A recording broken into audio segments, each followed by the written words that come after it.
Once again, there was a crowd gathered outside of the dreary apartment building. Upon entering, Chris, Michael, and Chloe were greeted by a uniformed officer watching the front door in the hallway. Residents were actually standing out in the hallways, likely the first time there had ever been so many out all at once. Sure, in a place like this, there was the occasional suicide. That was to be expected. Some residents liked to speculate who the next one would be. Many thought it would be the sad detective with the dead wife and son.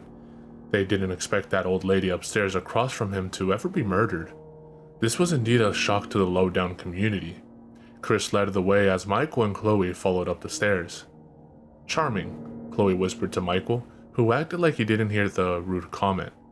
Chris heard her but said nothing. On the way up, they saw looks of concern on the faces of the residents, most of whom were pale white. It was obvious that they didn't get much sun. Most of these people were recluses. This was considered a social gathering. As they arrived at Delia's apartment, they were met with another uniformed officer. They all looked at each other and nodded. They readied themselves for another ugly scene. They had to duck under the yellow crime scene tape to enter. The flashing lights of photos being snapped brightened up the room every few seconds. CSI was walking around taking samples, dusting for prints. The medical examiner, a different guy this time, was waiting for the detectives to arrive so he could finally pronounce Mrs. Bonner as dead and he could finally leave. Mrs. Bonner's apartment looked like the typical elderly grandmother apartment. There were old paintings and photos on the walls. Knickknacks sat on tables, antique walls hanging such as tin owls, copper flowers. Mirrors were strategically placed to fill large wall spaces. Cheap rugs were on the floor in every room. Mrs. Bonnet's old white cat, Gabriel, was hiding under the bed. When Chris walked to the living room, he saw that the bathroom was the location of Delia's body. As he kept walking, time seemed to slow down. He didn't want to have to see her lying on the floor, bloody, lifeless, eye sockets empty. It's one thing to see dead bodies as part of your job. You tend to get used to it. However, when it's someone you know, there's this sinking feeling you get in the pit of your stomach, like rocks weighing you down. They weren't particularly close. However, she was a cool old lady. She didn't deserve a fate like this. Chris took his last step up to the bathroom door where CSI personnel looked at him and walked out of the bathroom to allow them to work. There on the floor was Delia in the same state as the others. Eye sockets empty and bloody, eyeballs placed into her mouth. Only this time, there were claw marks around her eye socket going down to her face and neck. The left sleeve of her robe was rolled up to the elbow, exposing the expected webbling carved by a small knife. A message was written on the mirror in blood. "Last night was fun. Thanks for the memories." Chris looked at her with remorse and regret and said, "I'm sorry, old girl. Sleep with the angels." Michael walked in, following Chris.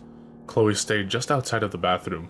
Upon seeing the victim's lifeless, mutilated body and message written on the mirror, she once again felt sick to her stomach. She knew she couldn't look like a squirrely amateur, so she managed to keep her 2 breakfast tacos and coffee down. Just breathe, she thought to herself. She noticed the scratches on Delia's face. She put 2 and 2 together. "Bloody Mary," she blurted out. Chris and Michael both looked at her knowingly. Even they had heard of Bloody Mary. Chris pulled up his cell out of his back pocket and snapped a photo of the web address on Delia's forearm. As he held it up to Chloe, she typed the link into her phone and pressed enter. After 5 seconds, it popped up. "Yep, Bloody Mary," she said, holding up her cell so Chris and Michael could see it. They leaned in, confirming. Chris looked at Michael, saying, "That's 3 murders in 3 days, and we're no closer to catching this guy. He's just fucking with us," dangling his ass right in front of the lion with no teeth. Something's gotta give. Just then, a CSI investigator shouted, "Hey, I got the cat. He was hiding under the bed." Upon hearing this, the trio looked up momentarily, but then looked away, knowing that a cat cannot speak or testify in court. "What a shame. You know the cat saw it. Too bad we don't have the technology to read the minds," Chloe said. Michael looked at her and said, "You know how many homicides we come across where there's a cat or a dog or a damn parrot? A lot." The CSI investigators then called out, "Hey, the cat has blood under its claws." Chris and Michael looked at each other with smirks on their faces. Chloe and Michael quickly walked out of the bathroom, Chloe first. Chris followed after them. "Take a sample and ID it. We might actually have this fucker," Michael said with some fire back in his voice. Chris showed a bit of that spark again. His gaze straightened, his spirits raised. He took control of the scene. "Collect as much of it as you can and take it back to the lab. Mikey, call the coroner and have them pick up Mrs. Bonner. I'm paying for the burial. No next of kin." "Aw, that's sweet of you," Chloe said in a girly sing-song tone. "Yeah, that's gonna take some time, detective. We got cases backed up ahead of you. Maybe we can have something for you by tomorrow morning. I'll see what I can do, no promises," said the investigator holding the cat. Chris held his hands on his waist in frustration, but knew that's how standard protocol went. He walked up to the investigator, leaned in, and said, "Alright, but keep in mind that this guy is a serial killer and has killed 3 innocent people in the last 3 days. He needs to be off the streets. So the department and old people everywhere will thank you if you can get some results, ASAP." The investigator, who was visibly shaken, said to Chris, "Okay, we'll get it done. We'll call you in the morning with results." Chris nodded his head and said in a sarcastic tone, "Thank you, sir." Once the blood samples and all evidence was collected, and resident statements collected, the coroner arrived to the scene 2 hours later to take Mrs. Bonner to the city morgue. Now that CSI was leaving back to the lab, the trio could leave once the crime scene was secured. Half an hour later, they were able to leave. 4 hours had passed since arriving. Now all they could do was wait for the blood results. "Hey, you live here, right?" Chloe asked Chris. "Yeah, so?" he answered. "So, can we see your place?" she asked him. Chris looked up at Michael as if to ask him if he put her up to it. "Hey, don't look at me, dude," he said, slightly raising up his hands at his sides. Chris looked back at Chloe and said, "Chloe, listen, this is where the road ends for you." "What? No, why?" she demanded to know. "Chloe, we've dragged you pretty far down the rabbit hole on this case. You've had to see things nobody should have to see. Besides, you've seen enough ugly in your life. Thank you so much for your help. I'm gonna go ahead and take you home now," Chris told her. No, You can't just expect me to go home, never hear from you guys again, and never know if the killer is still out there," she raised her voice. "You can say no all you want, Mrs. Winehouse. It's done. Besides, when the lab results come back, we got him," Chris said. "Yeah, but what if the blood isn't the killer's? What if they belong to Mrs. Bonner? Did you ever consider that? Then you'd be no closer to catching him. Michael, say something. Don't let me go out like that," she pleaded. Michael just looked at her with a look of guilt. "He's the boss. Sorry, dear." Chloe looked back at Chris and shouted, "This is bullshit," and stormed off outside to the cold afternoon air. She was so angry she decided to walk home from there, computer in hand. Inside, Michael and Chris were debating over keeping her around. "Look, Michael, I don't want to see her get hurt. Why can't you understand that?" Chris asked Michael, standing in the lobby of the apartment building. "I know you don't. Look, man, we were the only ones who came to her for help. We drug up all those old memories that she probably spent years trying to move past, and here we are, asking her for help. On top of that, the cop that saved her was now asking her to return the favor. All she's asking for is to stay on until we catch the guy. Why can't you see that?" Michael argued. "We'll protect her. Give her this. Besides, I really want to read this pasta when it's done," he said with a smile. Chris smiled and nodded. "Yeah, it would make a pretty cool story. I wonder who would play me in this movie, though." "My money's on Adam Sandler," Michael said. They both busted out laughing. "Or maybe Ron Perlman, Old Man River." After a good laugh, just what they needed to break through the air of dread, Chris said, "Let's go tell her." They opened the door and expected to find Chloe standing somewhere nearby, pouting. They spotted her walking down the block, carrying her laptop case. She walked like she was still pretty pissed off. The detectives both laughed at the sight. They began to run down the street laughing and shouting out loud, "Chloe, hey, Chloe, you can stay, Chloe." Chloe heard them from so far away, she stopped and turned around with an angry look on her face. She crossed her arms, still holding the laptop not moving from her spot. She expected them to go to her. Their run slowed into a jog, then a fast walk, until they caught up to where she stood. Panting, Chris said, "You can stay on. till we catch him. Yeah, and I don't want to have to chase you down again, Michael said, trying to pull in enough air to catch a full breath. You know, you guys are really out of shape, Chloe said, arms still folded, clutching her computer. Okay, but I have a few conditions. 1, I get to ride along with you, Chris, until the case is closed. 2, I get to write about this case. Of course, I'll change the names around. It will be loosely based off the real case. 3, the department buys my meals until the case is over. Chris looked at her, finally catching his breath. Anything else? No, that's it, she said, playing her hand. Chris and Michael looked at each other. Chris looked back at her and said, okay, deal. He extended his hand out to Chloe. She shook it and smiled, trying to keep cool. She then shook Michael's hand as he said, well played, cool hand Luke. Come on, let's go do lunch, Chris said as he turned around and began walking back to his car.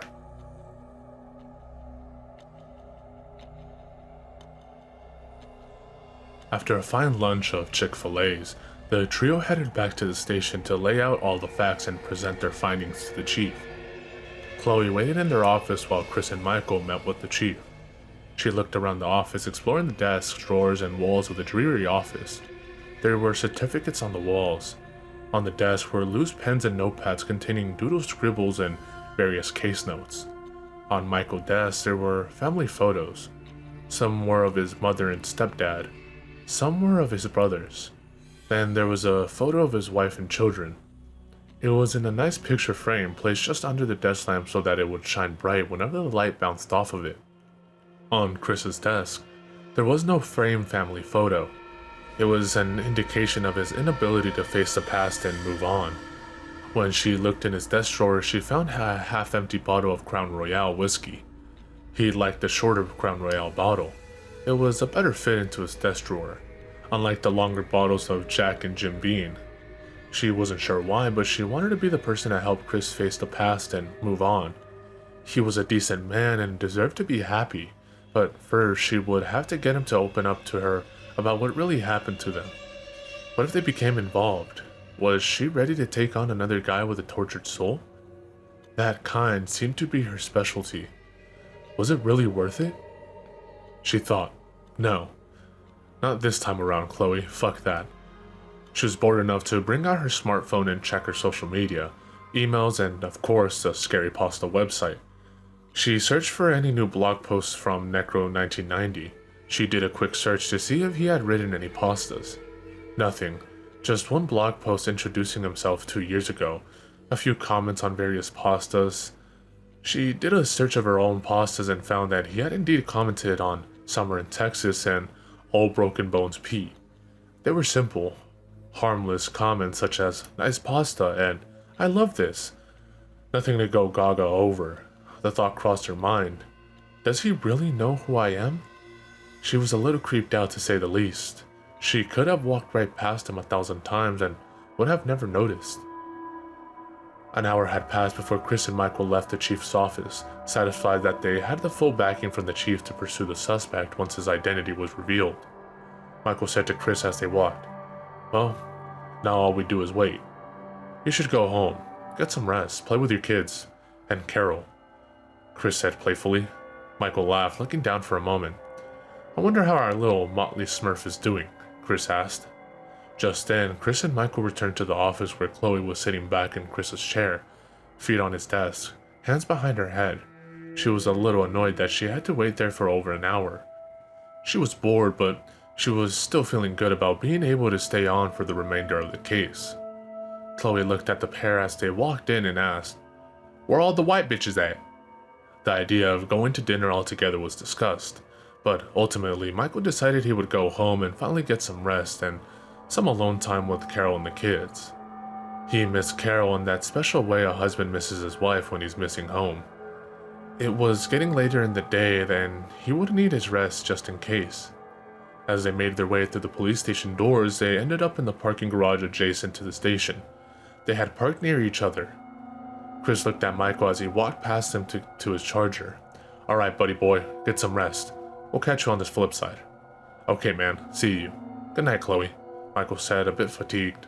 "Good night, Michael. See you tomorrow." She went in to hug Michael and whispered, "Thanks, dude." She realized he was the reason Chris had changed his mind about allowing her to stay on for the remainder. Michael smiled and nodded his head. As everyone walked over to the chariots, Chris looked at Michael and said, "Hey Mikey, stay gold, pony boy." Michael smiled, saying, "Later, Brosephine." Daylight was fading and the dark of night was creeping in. The air was brisk and windy. It was a great night for a bowl of hot minestrone soup and warm breadsticks. Chris and Chloe had decided in the car to have dinner at a well-known Italian chain restaurant. Well, Chloe chose it. Chris just went with the flow. It had been a while since he dined there. He liked their Journey of Italy dish.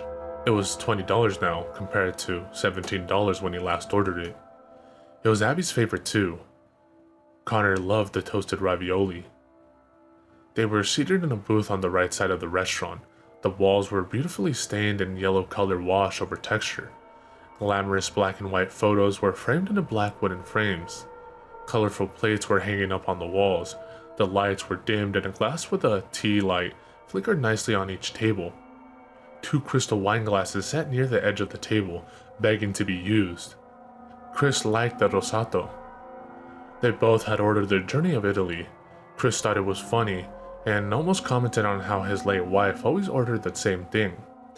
He thought it best to keep that one to himself. He even thought for just a moment in the dim lighting, Chloe looked like his Abby. He thought it's best to keep that tidbit to himself as well. He didn't want to see her that way. He still remembered her as that scared little kid bound and gagged that he saved all those years ago. She was off limits in his book.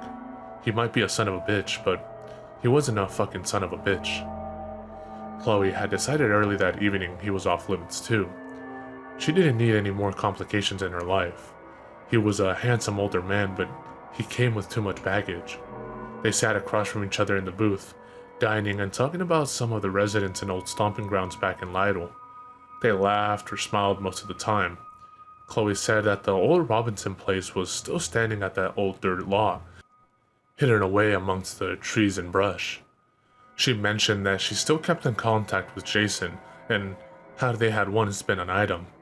Chris told her that he had not been back to Lytle since his family's death, and how he had spoken to his father-in-law recently, and how he might go back to visit. Sometimes he missed Lytle and its simplicity. The subject of the case came up. "So, are you writing anything now?" Chris asked as he used a knife and fork to cut his chicken parmesan. "Yeah, it's a story called If That Dress Could Talk. It's about the lady in the red dress legend about downtown," Chloe said, working on a bite of lasagna. Chris raised his eyebrows, saying, "Cool. So, when you write about all this, are you going to be kind when you write about me?" Chloe looked at him and smiled, nodding. "Yeah. In fact, I'm considering making you the main character. Think I might like to try writing it with just a hint of the old Detective Noir stories." "Hey, that's an idea. But how can you write it from my perspective? Do you feel you know me well enough to do that? I mean, at this point, you'd just be writing your version of me," Chris said just before placing a bite of breaded chicken into his mouth. "Honestly, I didn't think you cared one way or the other," said Chloe. She had a point. If Chris had heard this prior to these strange events, he would have given a fiddler's fart. However, now that he was a semi-fan of Creepypasta, he would actually read it himself. He didn't say this to Chloe. "Hey, write whatever you want. I'm just saying, be kind to me. If you're going to write about me, and the world is going to read about it, pay me to be a decent guy." Michael, on the other hand, given big ears, cross eyes, and bad breath, he said. Chloe began to laugh and kicked him under the table, saying, "You're mean. Michael's a good guy too." "Yeah, he is. I love that little bastard. He reminds me of myself when I was that age. I was a different person then. It seems like a lifetime ago," Chris said, looking off somewhere, shaking his head. "Enough of memory lane shit. Man, 7:36. I better take you home so you can rest," he said, looking at his phone for the time. Just then, their server brought the check to the table with 4 of those little chocolate mints. Chris paid with his credit card. The department would reimburse him as long as he saved the receipts. He wrote in a $6 tip. The service was decent. Chris's cell phone chimed. It was a text from Michael. Chloe asked, "Is that Michael?" Tell me you missed out. Son of a bitch. Yeah, it's Michael. There's been another murder. We gotta go. Michael. Hey, there's been another murder. 912 Joe Newton Street. Bring Chloe. Chris. Damn. Another one on the same day? Okay. Leaving from dinner. Be there soon. You been home yet? Michael. Yeah. Just got the call a few minutes ago at home. Chris. Okay. What a day, huh? Michael. Yeah. No shit.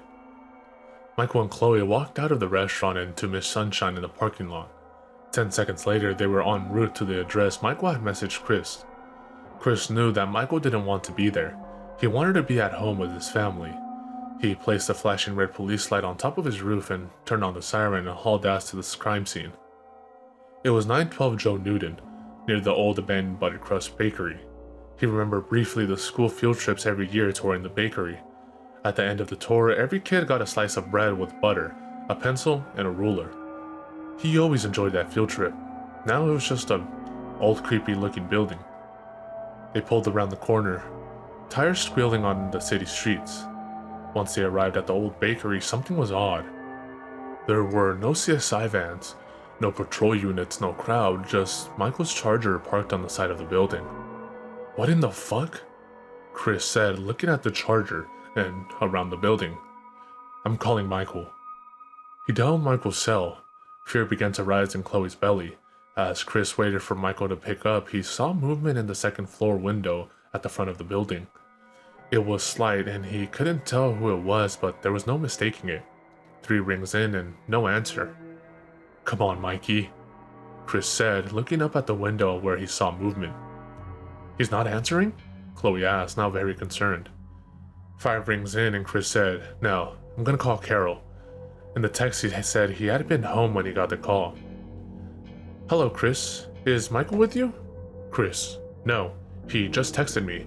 Was he there at home earlier? Carol. No, he hasn't been home since this morning. Why? Chris.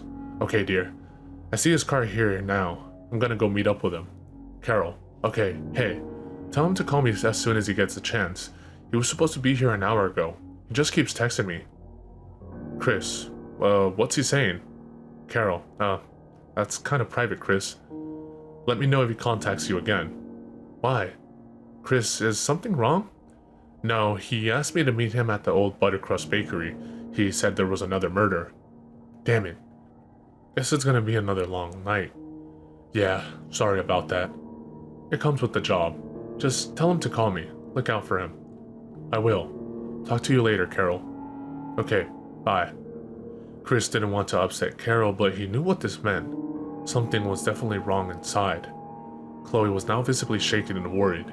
Something is wrong, isn't it? Yeah, Chris said. He knew he was about to walk into something bad. Maybe this was his time. If it was, he would welcome it.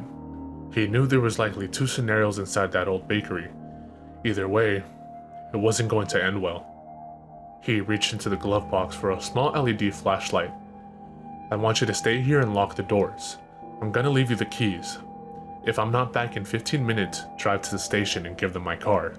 Ask to speak to Chief Mills. Now, they'll likely have to wake him up, but you tell them I sent you. If anyone but me comes to the window, take off to the station. Got it? Chris said to Chloe. Chloe was shivering, trying not to cry. She knew Chris was depending on her. Okay, be careful, she said with a broken voice. She knew there was real danger present and something bad was about to happen. She and Chris shared similar thoughts at that moment. Only he was better at pushing his fear down when it couldn't reach back up and pull him down to the depths. Fear was for the enemy. Fear and bullets. In the depths of Chris's mind, he knew that he would one day be here, Michael either in mortal danger or betraying him. After the death of his family, not much surprised him anymore. He liked the saying, expect anything from anyone. Even Satan was once an angel. He walked across the street to the empty building, drawing his .45 once he arrived at the side door near where Michael's Charger was parked. He checked the door handle and found it to be dark and unlocked inside. There was no noise, no light, except from the moonlight and man-made nighttime lights shining through the windows. He reached into his left leather coat pocket for his flashlight and turned it on, holding it in the standard handgun over flashlight cross position. As he stepped into the dark, ominous room, he pointed his hands ahead, then right, then left behind the door. He looked and listened for any indication of movement. He neared the second doorway leading into a large open main room. He stayed near the walls as he couldn't see much except for what little bit his flashlight revealed. Mostly chairs, desks, a few large line machines that had not been turned on in many years. He knew that if you wanted to effectively sneak up on someone, you had to step where they stepped, mirroring their walk. It was important not to stare at them. People can sometimes sense when they're being stared at. As he recalled this fact, he quickly turned around and faced behind him. He felt a very strong impact across the side of his head. Then everything went to black. Chris was out.